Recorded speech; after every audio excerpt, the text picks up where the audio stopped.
Good morning, everyone. This is Sir Franz, and we will be talking about peptic ulcer disease for this lesson.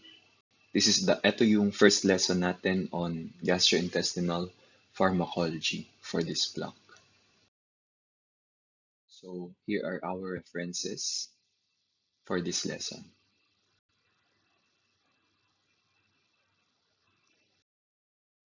Unang question, how does digestion in the stomach differ from the rest of the alimentary tract? First, we see in the stomach mechanical digestion. At yung mechanical digestion that we are referring to here is particularly the churning effect in the antrum. The second one is chemical digestion naman, na gumagamit ng enzymes that facilitate hydrolysis. So, examples of these enzymes are pepsin, which is an enzyme that degrades proteins, salivary amylase na nagde-degrade ng starch, and yung origin nito ay ang salivary glands. So yung stomach, hindi siya gumagawa ng sarili niyang amylase. Kaya yung amylase na nasa stomach ay galing sa laway na pinoproduce ng salivary glands in the mouth. And the third one is gastric lipase na nagfa-facilitate ng hydrolysis ng lipids, pero ito naman galing sa stomach mismo. So, what's also special sa stomach ay ang hydrochloric acid, which is secreted by the gastric mucosa. And alam natin sa chemistry lessons natin na yung acid, kapag nilagay mo siya sa isang solution where hydrolysis occurs, pinapabilis niya yung hydrolysis. So, ganun din yung function ng hydrochloric acid sa stomach. It is a catalyst for hydrolysis. But at the same time, hydrochloric acid performs a special function, which is the activation of inactive pepsinogen, yung pinanggalingan ng pepsin into the active enzyme capable of hydrolysis, which is pepsin.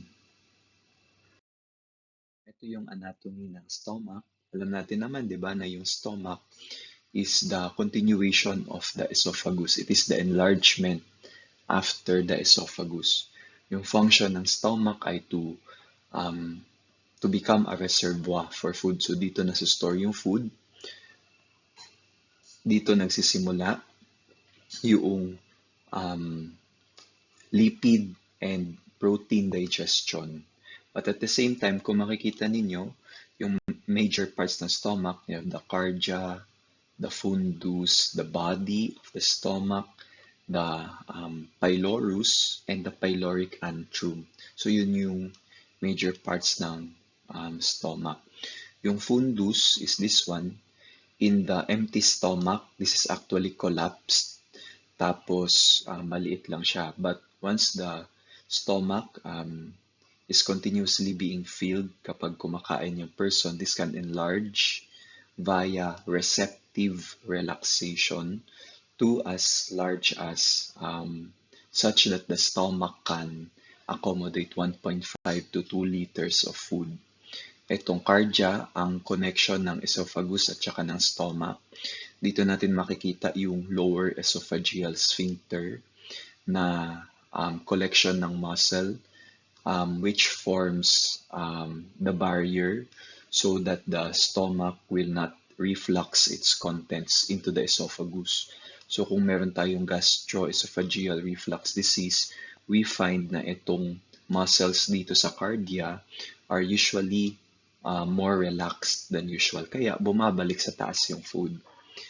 Next would be the body, kung saan pinaprocess yung food. Sa fundus, dito pinakamarami yung gastric glands.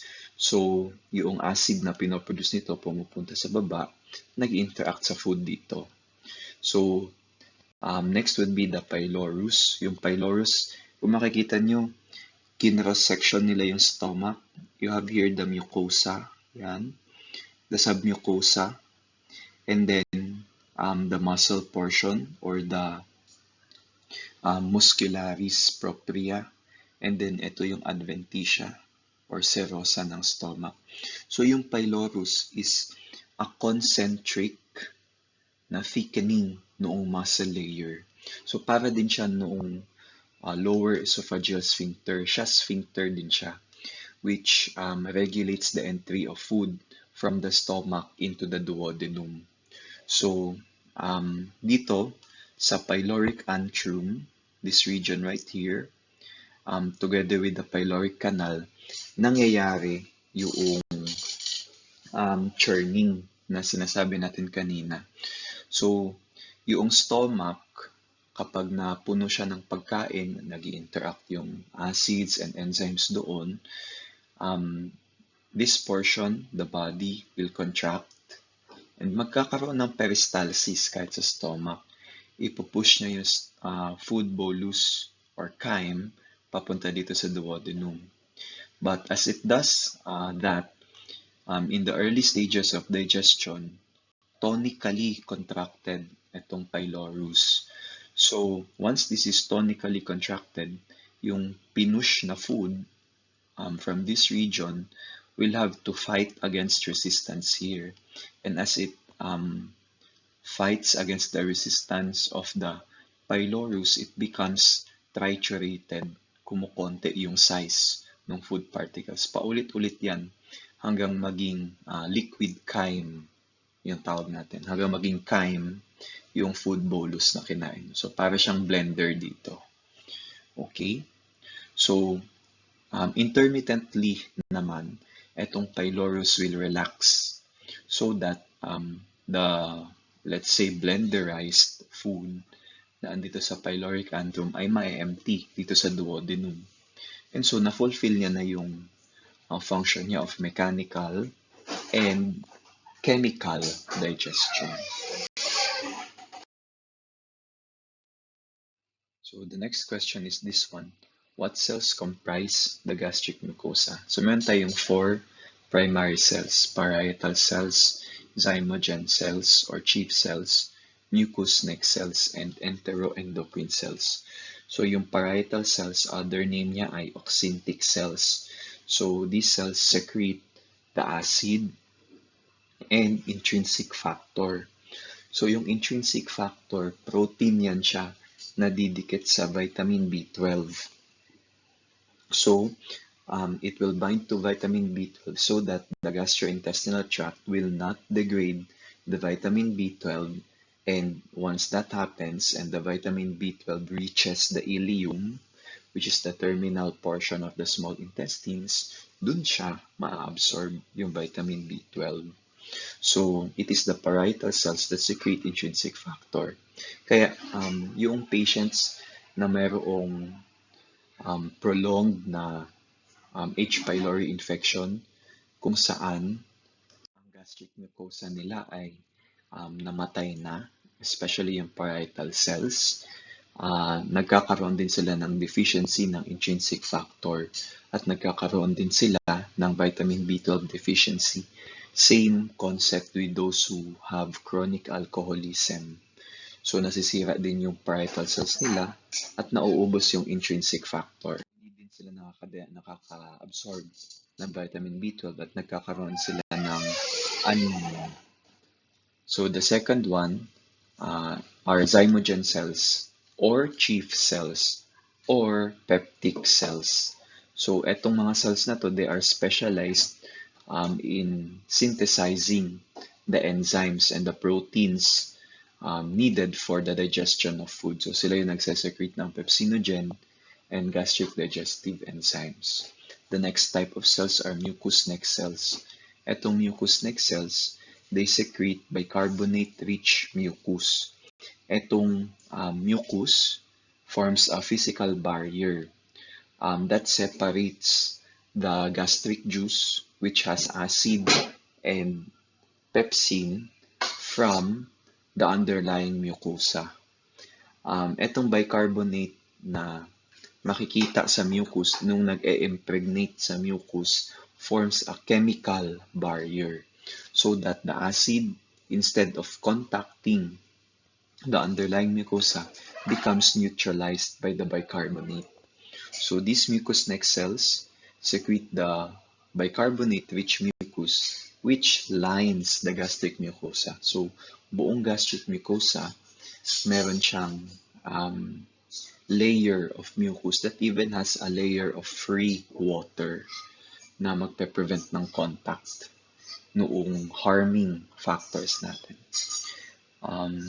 The next one are enteroendocrine cells.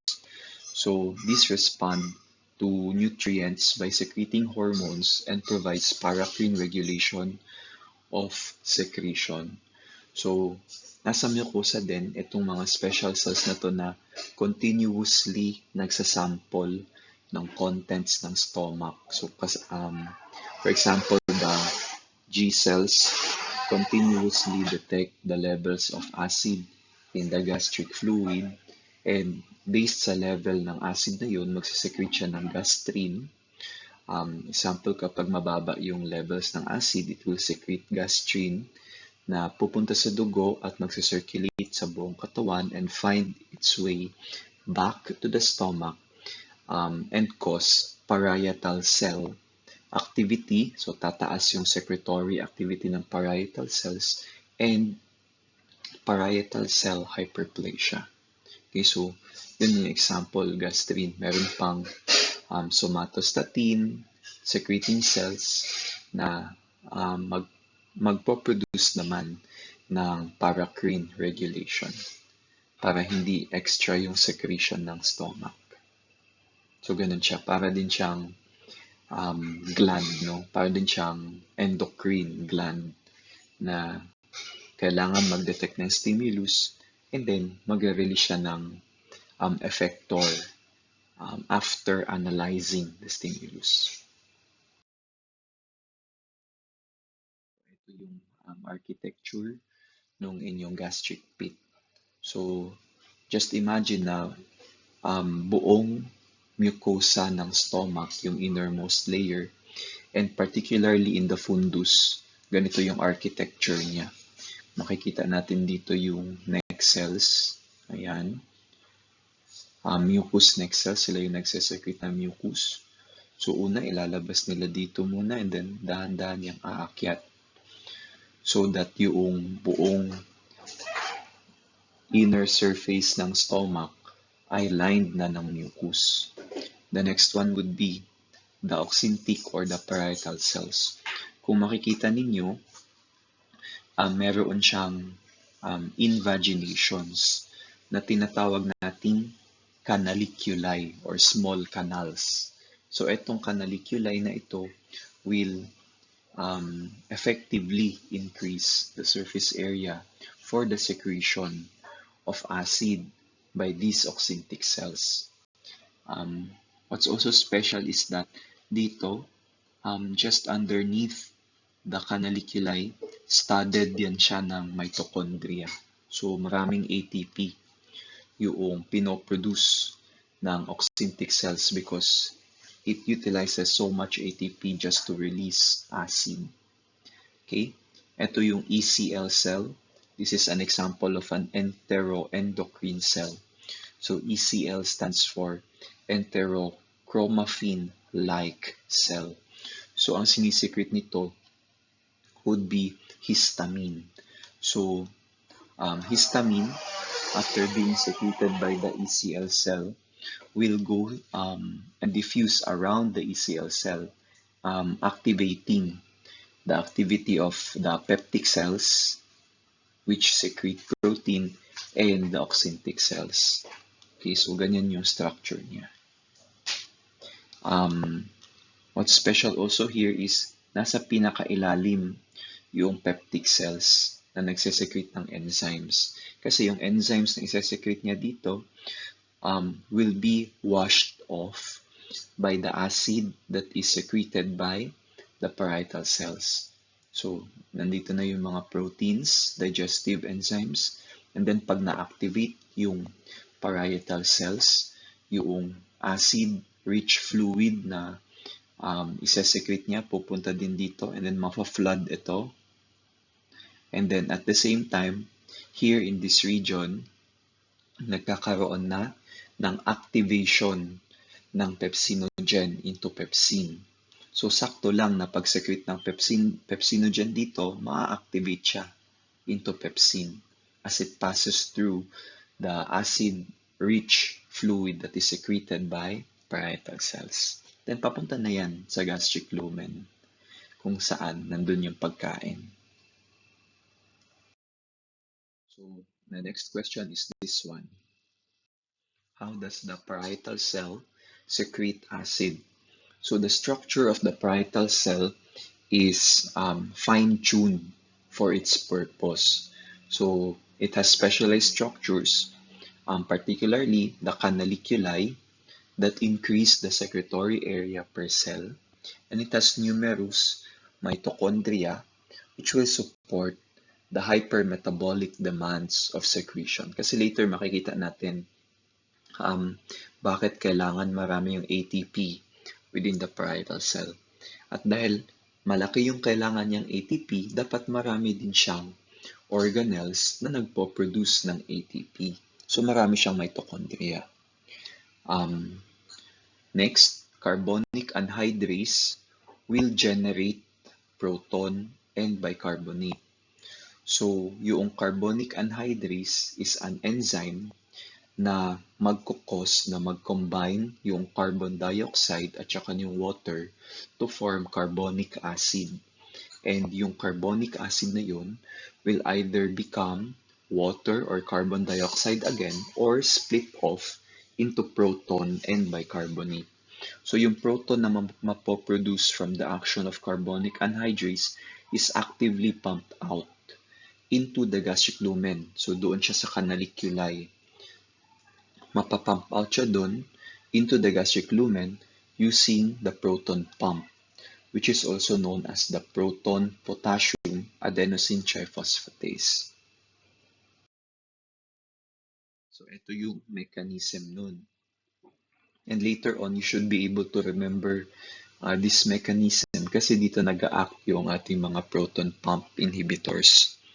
So, ito yung interstitial fluid side. Ibig sabihin, ito yung in contact with the blood vessel. And ito yung lumen ng canaliculus na side, which is in contact with the food particle. Okay? So, carbon dioxide will enter the parietal cell. And yung parietal cell mismo will produce its own carbon dioxide kasi nagme-metabolism din sa loob. So, the carbon dioxide will be acted upon by carbonic anhydrase, ayan, to form carbonic acid or H2CO3. So, yung H2CO3, carbonic acid, pwede siyang mag-spontaneously decompose into bicarbonate and proton. Okay? So, yung bicarbonate will be pumped out of the parietal cell into the interstitial fluid. And this will make the blood that has gone through the stomach bicarbonate rich. So, kapag yung stomach actively nag-digest ng food, nagsesecrete ng acid, yung venous blood na galing sa stomach, papunta sa liver that is rich in bicarbonate. So, dahil dito. So, as it pumps out bicarbonate, mayroong chloride na papasok. And then, yung proton ngayon, andito na sa loob ng parietal cell. Hindi na siya mag-combine with bicarbonate kasi pinump out mo na yung bicarbonate. So the inside of the parietal cell now becomes rich in proton. So the next key step here is the proton is pumped out into the lumen of the canaliculus. So tingnan niyo yung concentration, 155, no? Ang taas.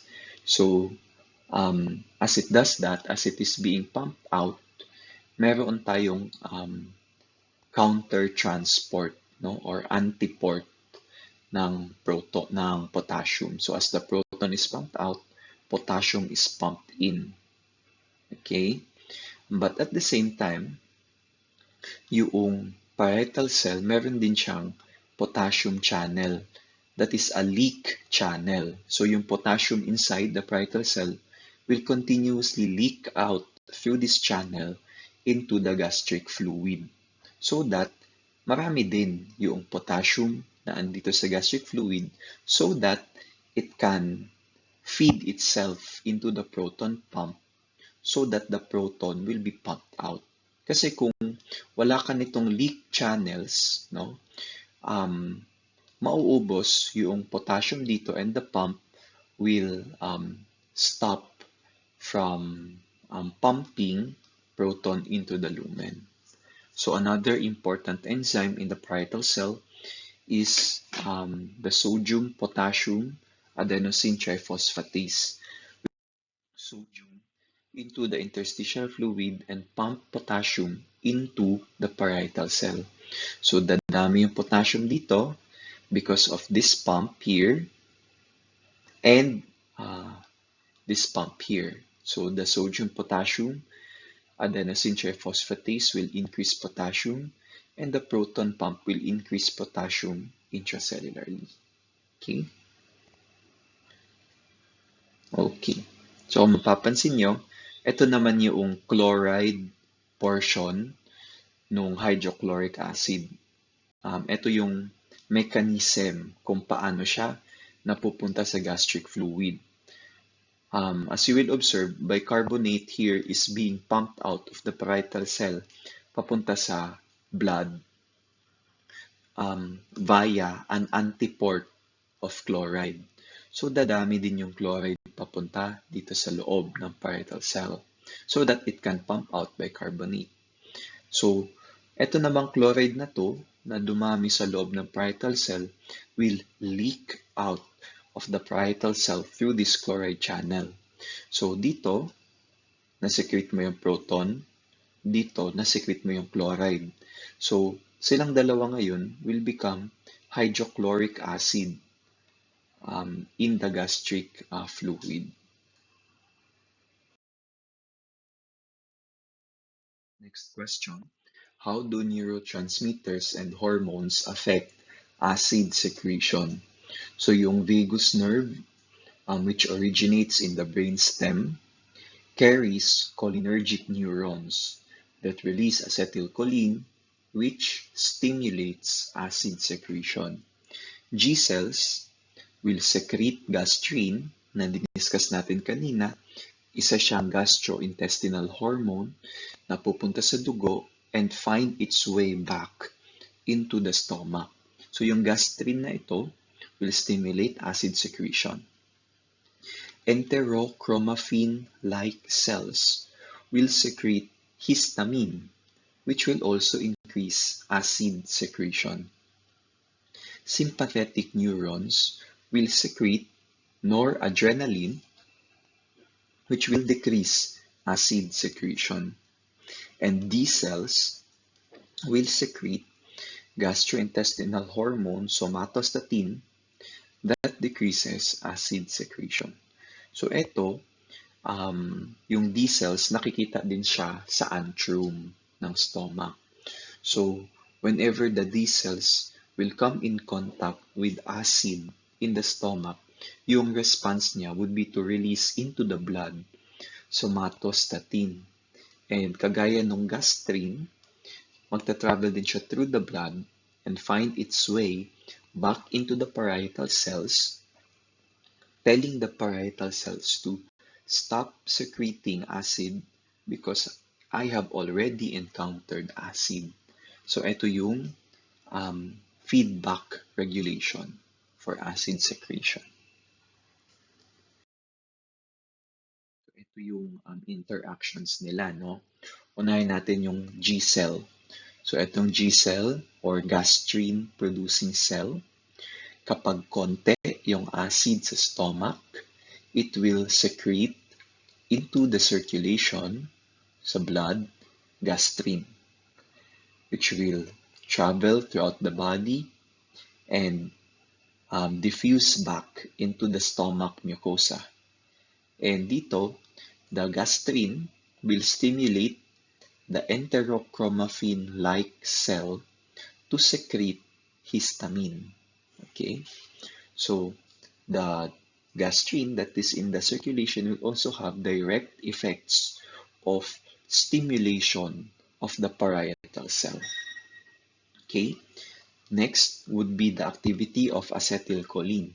So si acetylcholine, secreted yan siya by a cholinergic neuron. And this will directly stimulate the release of acid by the parietal cell. And at the same time, it goes back and stimulates the enterochromaffin-like cell to secrete histamine, which will stimulate the parietal cell to secrete acid. So next question, what are the protective and harming factors for the gastric mucosa? And how do peptic ulcers develop? So the gastric mucosa must find ways to protect itself from the caustic effects of hydrochloric acid and the hydrolytic effects of pepsin. Siya yung nagsesecrete ng acid at ng protein. And so, naturally, meron siyang contact doon. So ngayon, dapat meron siyang ways to prevent damage to itself. Okay? So ito yung pag-uusapan natin sa next slide. Peptic ulcers refer to chronic mucosal ulceration of the stomach and the duodenum. So i-chop-chopin natin, no? Pag sinabi nating peptic ulcer, ibig sabihin yan may ulceration. Merong butas, merong portion ng gastric mucosa na walang mucosa. Okay, so merong portion of the innermost layer of the stomach na kalbo, walang mucosa. Okay? And yung pagkakalbo na yon is chronic. Sabihin, pangmatagalan, no? Nangyayari siya over a long period of time and it stays there over a long period of time. And where can it happen? In the stomach and in the duodenum. So, yung duodenum also has protective factors that prevent acid from the stomach from harming its own mucosa, yung mucosa ng duodenum. So, imagine no, yung duodenum kasi yung sumasalo ng acid at saka ng pepsin na galing sa stomach. So, naturally, na-encounter talaga ng duodenum yung acid and pepsin na yun. So, siya din dapat, pero hindi siyang ways to protect itself. So, kapag itong mga protective factors na ito nawala, then even the duodenum can have ulceration. So, peptic ulcers mean a break in the mucosa, leading to exposure of submucosal tissue, ilalim ng mucosa, to acid and pepsin. So, dito muna tayo sa first panel. Ito yung normal state ng ating gastric and duodenal mucosa. So, here are the protective factors. The surface mucus, the bicarbonate secretion into the mucus. So, ito yung physical at saka yung chemical barrier to acid and pepsin, mucosal blood flow na magpo-provide ng sufficient oxygen and nutrients sa metabolically active na mucosa. At the same time, yung mucosal blood flow will also provide trophic or growth factors sa mucosa para kapag nasira siya, mabilis siyang mapapalitan. So, ang tawag natin doon is restitution. So, mucosal blood flow enables restitution.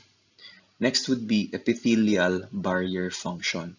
So, yung epithelium ng stomach, the individual cells here are joined to each other yan, by tight junctions. Ibig sabihin, sobrang higpit ng pagkakadikit-dikit nila sa isa't isa so that walang tatagos na acid and pepsin. Next, ito restitution, epithelial regenerative capacity. So, dalawa yan. Kung ma-imagine nyo kung merong kalbo Yan. So, example, itong kalbo na epithelium na ito, na mucosa na ito, if merong mga epithelial cells dito and then dito wala, sila mismo gagalaw papunta dun sa kalbo na area. But at the same time, after after a while, these epithelial cells will regenerate. Ibig sabihin nun, mabilis silang magdi-divide para matabunan yung kalbo. Okay? So next would be the elaboration of prostaglandins, which will increase the mucous secretion, the bicarbonate secretion, and the mucosal blood flow.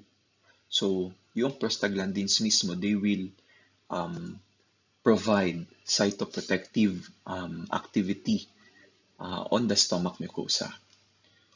And then, in the normal setting, the damaging factors like the acid and the peptic enzymes will not contact the epithelium and the sub-epithelial layer or the submucosal layer because of these protective factors. But during injury, anong nangyayari?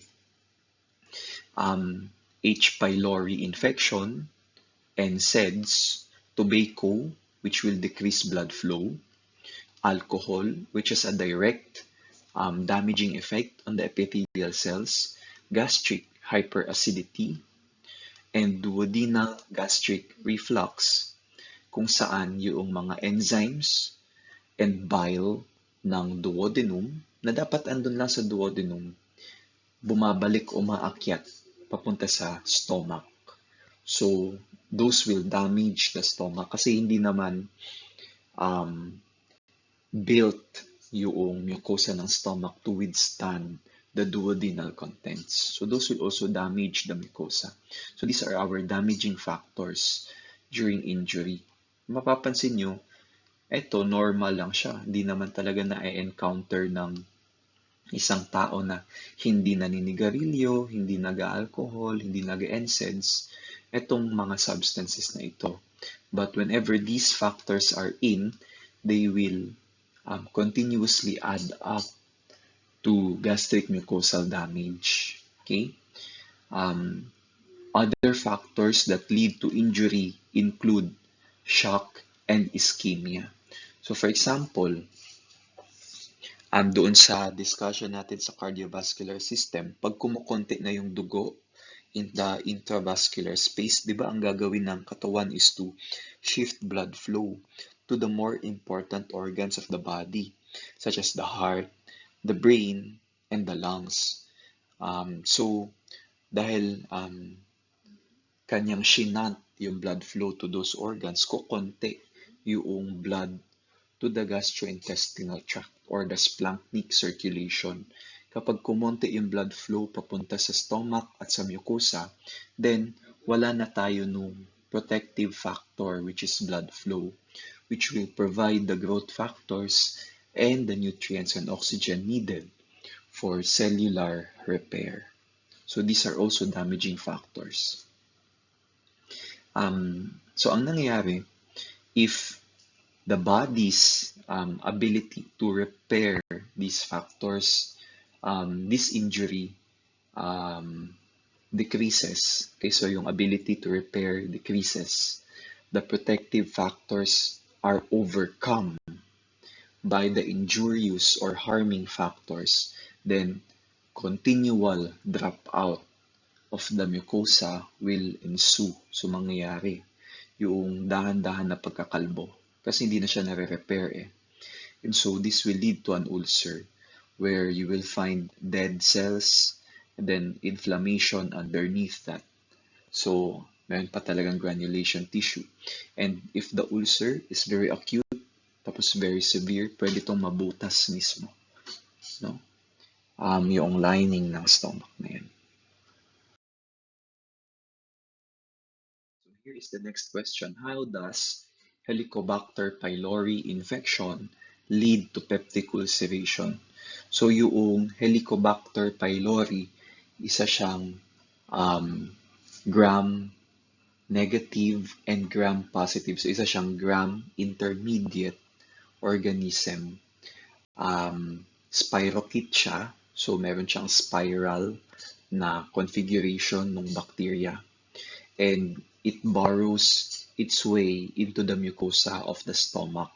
So it is an infection which is predominantly found in the mucosa and the submucosa of the stomach and the duodenum.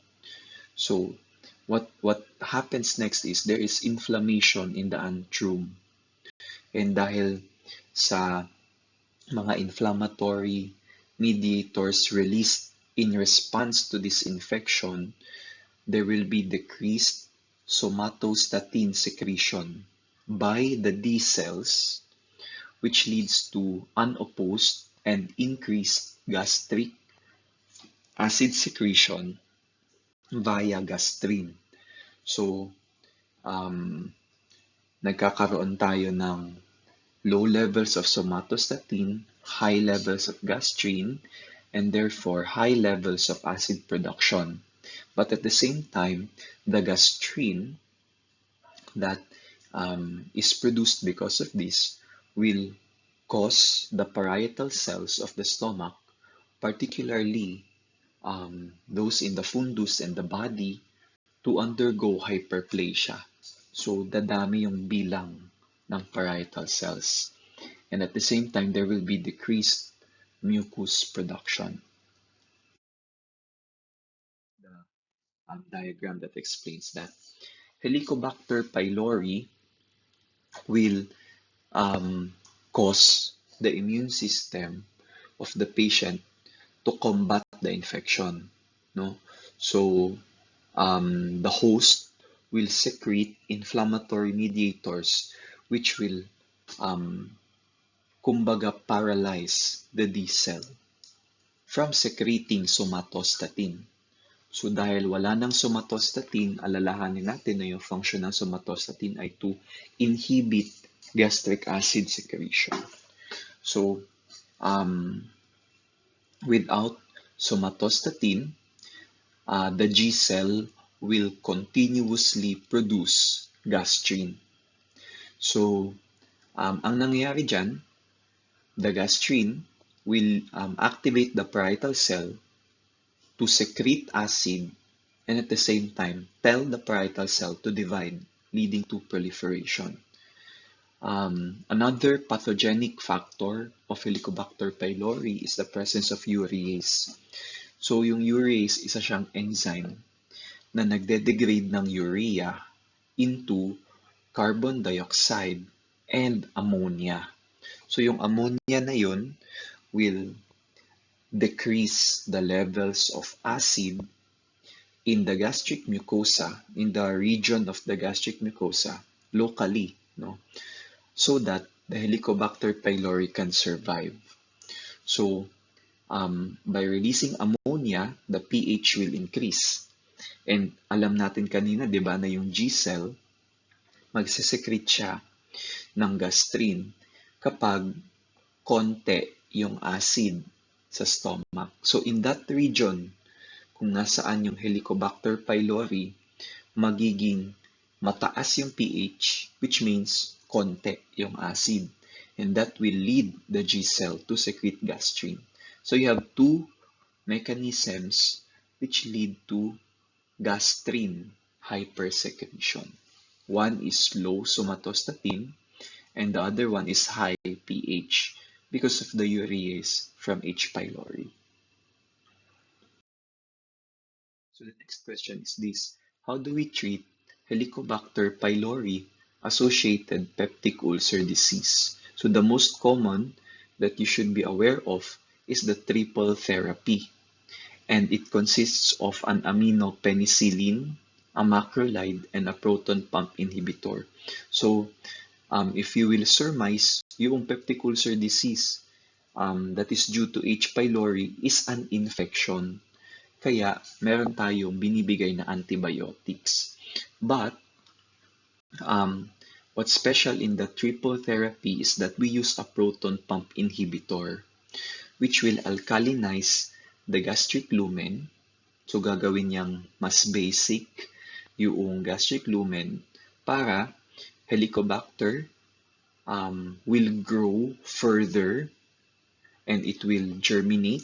No, it will be in the growth phase and therefore synthesize a lot of cell wall and therefore be able to actively take up the antibiotics. So mas magiging sensitive siya to the action of the antibiotics kasi nandun siya sa growth phase na in-induce natin by alkalinizing the gastric lumen by giving the proton pump inhibitor. So here is the triple therapy. You have a proton pump inhibitor twice a day for 14 days, clarithromycin, a macrolide, which acts on the 50S subunit twice a day also for 14 days, and amoxicillin 1 gram, which acts on the cell wall twice a day for 14 days. But if the patient has penicillin allergy, we can give metronidazole 500 milligrams thrice a day for 14 days. And then, after 14 days, we stop clarithromycin and amoxicillin, and we can extend the proton pump inhibitor for another 1 to 2 weeks. So we also have the bismuth quadruple therapy. However, wala tayong bismuth sa Pilipinas. So this is seldomly used here in the country. But we have alternative antibiotics. Instead of macrolide, we have tetracycline, no? And instead of amoxicillin, we have metronidazole. So ito mas mahirap yung regimen na to. But it is more effective, especially if we are dealing with H. pylori that is resistant to amoxicillin or clarithromycin. So the next question is, how do acid suppressants work? So we have different types of acid suppressants. The most common right now is the potassium competitive acid pump antagonist, which blocks the potassium channel that is associated with the proton pump, and it blocks this indefinitely and results to more potent acid suppression. So if you will remember, meron tayong potassium channel leak, which will increase the potassium in the gastric fluid so that that potassium in the gastric fluid can be antiported with the proton using the proton pump. So if we block that potassium channel, then we are indirectly and at the same time more potently blocking the proton pump, which will decrease secretion of proton and acid in the gastric lumen. Next, we have the proton pump inhibitors, which act on the proton pump itself, the hydrogen, potassium, adenosine triphosphatase pump at the apical membrane of the parietal cell, preventing the secretion of hydrogen ions into the gastric juice. Next, we have histamine 2 antagonists. So kung maaalala ninyo, yung enterochromaffin-like cell activates the parietal cell, which secretes acid, via the substance histamine. So if we block the histamine receptors of the parietal cell, then yung effect ng enterochromaffin-like cell on increasing parietal cell secretion decreases. So histamine 2 antagonists competitively block the histamine 2 receptor in the ECL cells and parietal cells, leading to decreased drive for acid secretion. And lastly, we have antacids na will chemically neutralize free acid in the gastric lumen. So you have bases and acid forming water and salt. Yun yung mechanism niya. But these are rarely used for the treatment of H. pylori. Kasi nga, hindi naman prolonged yung kanyang nabibigay na acid suppression. So, siya, rescue na medication. Just in case you're already giving the maximal doses of your proton pump or H2RA antagonists and it still does not work. Okay? So, meron pa rin nag-escape na acid causing irritation of the submucosa leading to pain. So, you can give rescue doses of antacids. So, this is how those medications work. This is the gastric lumen side and this is the interstitial fluid or the blood side. So, ito yung ating proton pump and we can block this directly via lansoprazole and omeprazole. Yung acid that is already present in the gastric lumen can be chemically neutralized using our antacids, example aluminum and magnesium hydroxides, and calcium carbonate. Okay, so next we have the histamine 2 receptor, which will stimulate the parietal cell through this secondary messenger system to increase its activity of the proton pump. So pwede din natin siyang i-block yung increased activity ng proton pump using histamine 2 receptor antagonists. Examples are cimetidine, famotidine, and ranitidine. So si cimetidine, bihira na natin siyang makita kasi nga it is a CYP inhibitor. So maraming drug-drug interactions. So nakikita natin sa hospital would be these two, famotidine and ranitidine. Next, we have misoprostol, which is a prostaglandin analog. So dito naman, we are targeting not the acid, but we are stimulating the protective factors of the gastric mucosa, which is an increase in mucus, bicarbonate, and at the same time, blood flow. Okay? So this indirect effect on acid secretion by prostaglandin is a minor component to its effect. So meron siyang konting pagpapahina ng proton pumping. Okay? And lastly, if our gastric mucosa is inadequately protected, and then we are at the initial phases of acid suppression, kakasimula mo pa lang ng acid suppression, pwede mong bigyan yung patient ng sucralfate, which is a substance that coats the mucosa like mucus. But this time, you give it, ikaw yung nagbibigay sa patient. So it is a lining agent, no? Sucralfate. Physical barrier siya against acid and pepsin.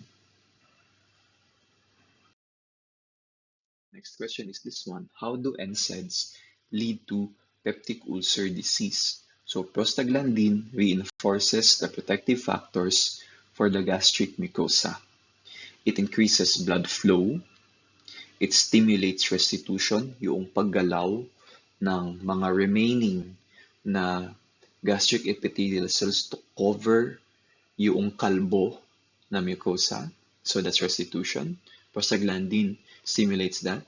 It increases bicarbonate and mucus secretion. NSAIDs, particularly the non-selective ones, because they block the synthesis of prostaglandin, will therefore decrease these protective factors produced by prostaglandin. And therefore, you have example, normal harming factors. So, may acid ka, may pepsin, but you have decreased protective factors, you will still develop or you are still at risk for ulceration. How much more if you have decreased prostaglandin kasi nagtitake yung patient ng NSAID and then meron pa talaga siyang damaging factors. Example, meron siyang shock, low blood flow, meron siyang alcohol, meron siyang alcohol intake, meron siyang H. pylori. So these factors will interact to predispose the patient to peptic ulcer disease.